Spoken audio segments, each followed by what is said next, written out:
La mise en place d'un projet de formation aux employés, ça n'a vraiment pas besoin d'être compliqué.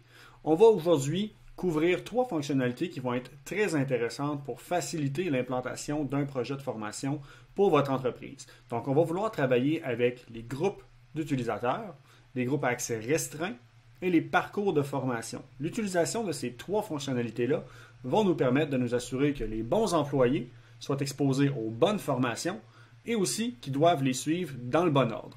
Pour la création d'une structure de groupe, c'est super important d'avoir la réflexion en amont afin de savoir comment est-ce qu'on va vouloir bien segmenter nos utilisateurs. Donc, ça va avoir évidemment un effet direct, un gain direct sur la façon qu'on va être capable de gérer par la suite plus facilement les inscriptions manuelles au niveau des rapports.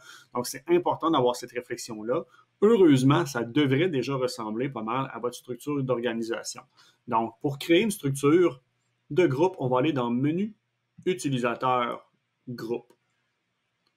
De là, ça va nous amener à cette section-ci. Donc, il faut comprendre que lorsqu'on crée un groupe avec le petit bouton en haut à droite présentement, ça crée une enveloppe. Donc, ce champ-là n'est pas sélectionnable. Donc, c'est de dire, justement, présentement, un département. Donc, ça, c'est mon groupe. Département, ça ne veut rien dire.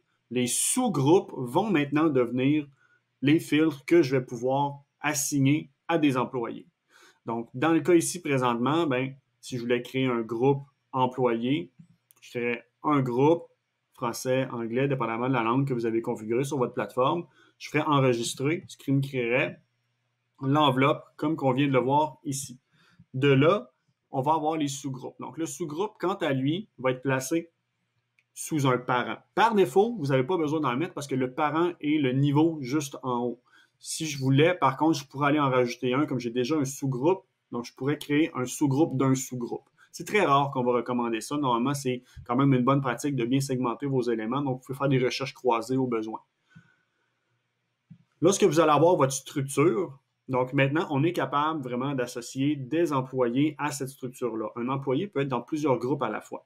Donc, de cette façon-là, on s'assure que justement, on est capable d'avoir un portrait global de la structure de notre entreprise, qui travaille dans quelle section, avoir, à partir de là, avec les fonctionnalités qu'on va regarder après, quels sont les requis de formation par chacun des groupes.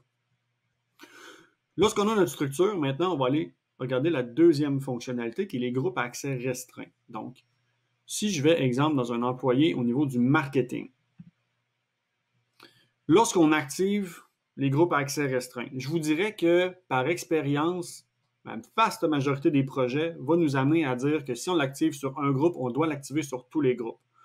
La logique derrière les groupes à accès restreint, c'est de dire que lorsque je suis dans un groupe, comme par exemple marketing, et je veux restreindre les accès des personnes dans ce groupe à quelques formations, logiquement, ça devrait s'appliquer cette logique-là à toutes les autres. Parce que sinon, ça veut dire qu'une personne qui n'est pas dans un groupe, qui est un agent libre, lui a maintenant accès à toutes les formations. Ou sinon, s'il est dans un groupe qui n'a pas de restriction d'accès, il a accès quand même à toutes les formations.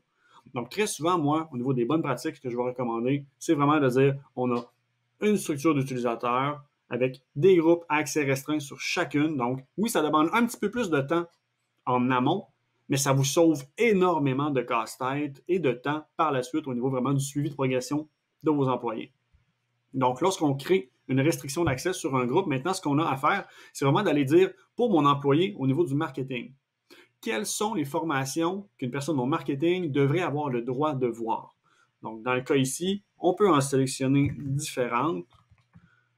Les incontournables du marketing, je l'ajoute. Donc, présentement, si je laissais ça comme ça et que je mets une personne strictement dans un groupe marketing, lorsqu'il va aller au répertoire de formation, même si ma plateforme a présentement des dizaines et des dizaines de formations, il ne va voir qu'une seule formation qui va être les incontournables du marketing de formation. Donc, de là, on veut vraiment garnir avec la liste complète des formations qu'une personne devrait pouvoir voir. Comme je le mentionnais, l'avantage, c'est qu'une personne peut être dans plusieurs groupes à la fois. Donc, moi, ce que je recommande, c'est de dire au niveau du groupe tous les employés, on va mettre nos formations qui sont corporatives, qui sont santé-sécurité. Donc, de là, même logique, on crée une restriction d'accès. Et là, on va y aller avec nos formations vraiment d'entrée, les types de contenu qui, exemple, au niveau de chez Didact, la base qu'on demande à nos employés de comprendre, c'est vraiment les fondations d'un projet de formation en ligne. Donc, je pourrais en avoir 5, 10, 15, peu importe, il n'y a pas de problème. Et un employé qui serait à la fois dans tous les employés et dans le marketing, bien maintenant, la restriction d'accès se cumule. Donc, j'aurais les 5 à 10 formations que j'ai mis ma restriction pour tous les employés et aussi en addition, pour cet employé-là, on ajouterait la permission de voir la formation que j'ai mis au niveau du marketing. Donc, comme ça, on le sait que lorsqu'on va au niveau du répertoire de formation, l'employé n'est exposé qu'au contenu qui est pertinent pour lui, selon son contexte. Troisième élément qu'on va pouvoir ajouter là-dessus, c'est un parcours de formation. Donc, très souvent, on va voir, encore une fois, la logique est que le parcours de formation devrait ressembler à la structure de groupe. Minimalement pour l'angle d'un début de projet, accueil et intégration très souvent. Donc, ce qu'on va faire, c'est qu'on va aller dans parcours de formation. Et de là, je pourrais créer un nouveau parcours de formation pour, par exemple, un employé au marketing. Donc, pour créer un parcours, on fait nouveau. De là, on va nommer notre parcours. Employé, marketing et intégration marketing. Génial. Je veux permettre qu'il y ait une attestation de générer automatiquement suite au parcours de formation. Donc, on n'est pas obligé de mettre une attestation à chacune des formations. On peut dire, lorsque tu auras fait cette séquence, on te donne l'attestation qui certifie que maintenant, tu es conforme avec nos exigences pour effectuer ce rôle. On enregistre. Et de là, on va vraiment créer la séquence. Donc, il faut comprendre que les parcours de formation, il y a deux concepts. Tu as les concepts des formations et tu as les concepts des étapes. Donc, un utilisateur ne peut pas sauter d'étape. Plusieurs formations peuvent être utilisées dans une seule étape. Donc, scénario 1, si je veux que mon employé fasse les formations dans une séquence très précise, ce qu'on va faire, c'est qu'on va faire un parcours avec plusieurs étapes qui ne contiennent qu'une seule formation chacune. À l'inverse, si on dit accueil intégration générique, mais très souvent, ce qu'on va vouloir faire, c'est une première étape qui va être les formations corporatives. Mission, valeurs, orientation. Ensuite, une deuxième étape qui va être, par exemple, SST. Donc, santé-sécurité. De là, dans cette étape-là, j'ai plusieurs formations. Et que l'employé fasse cadenassage ou qu'il fasse travail en hauteur ou en espace clos, dans l'ordre qu'il désire, ça n'a pas d'impact. Par contre, on ne pourra pas progresser, donc finir à compléter le parcours de formation, tant que je n'ai pas complété toutes les formations de chacune des étapes dans l'ordre. Donc, dans le cas ici, au niveau marketing, on pourrait dire la première étape, c'est la section des bases. J'enregistre et de là, je vais ajouter maintenant les formations qui devraient se retrouver dans cette étape. Donc, encore une fois, je sais que je vais avoir les notions de comment structurer une formation, les types de contenu.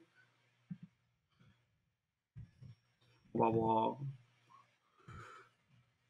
stratégie marketing, validation sociale. Parfait. Donc, de là, j'ai mon étape, j'enregistre. Parfait. Je crée une deuxième étape maintenant, qui va être du contenu plus avancé. Donc, avancé, je crée une deuxième étape. Ce serait, par exemple, formation aux formateurs pour apprendre comment bien former en ligne. On rajoute d'autres formations selon nos besoins, et ainsi de suite. Donc, lorsque je vais inscrire ma personne dans le parcours de formation en ligne, elle ne pourra pas atteindre ceux-ci avant d'avoir complété les trois juste en haut ici. Pour inscrire maintenant quelqu'un ou l'ensemble des personnes d'un groupe dans un parcours de formation en ligne, on va aller dans le menu inscription manuelle et maintenant on a l'opportunité de dire, bon, est-ce que je veux inscrire un ensemble de personnes ou des individus à une formation ou un parcours de formation? Et de là, est-ce que je veux dire, c'est tous mes employés du niveau de directeur au parcours de formation XYZ qui sont publiés. Donc, de cette façon-là, on a vraiment un contrôle complet pour faciliter vraiment les assignations, la gestion des requis de formation sur chacun des groupes à l'intérieur de votre organisation.